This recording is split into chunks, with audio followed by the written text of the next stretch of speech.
Bonjour, mon nom est Louise Lachapelle, je suis CPA-CGA certifiée QuickBooks et QuickBooks en ligne. Je vais vous montrer de quelle façon il est possible d'utiliser des raccourcis clavier dans QuickBooks en ligne. Regardons premièrement les raccourcis relatifs aux dates.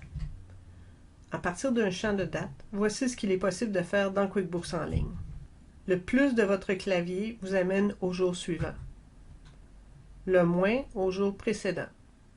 Le T à aujourd'hui. Le W au premier jour de la semaine. Le K au dernier jour de la semaine. Le M au premier jour du mois. Le H au dernier jour du mois. Le Y au premier jour de l'année. Et finalement le R au dernier jour de l'année. Regardons maintenant les raccourcis relatifs au calcul.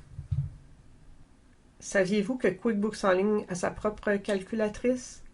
Pour s'en servir, il s'agit tout simplement d'utiliser le clavier numérique de votre ordinateur comme une calculatrice.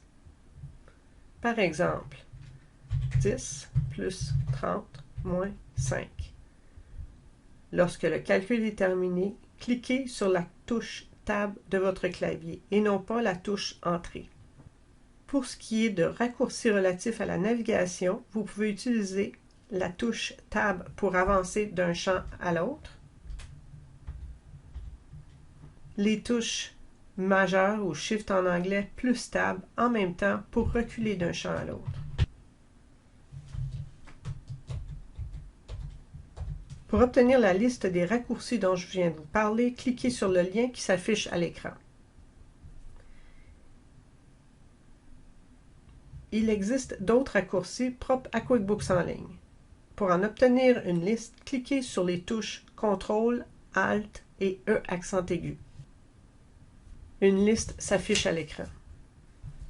Pour utiliser ces raccourcis, cliquez sur les touches CTRL, ALT et la lettre correspondant au raccourci voulu.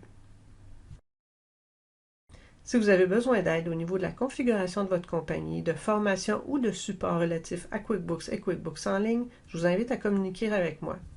Je vous invite aussi à visionner mes autres capsules vidéo et à vous abonner à ma chaîne YouTube. Merci!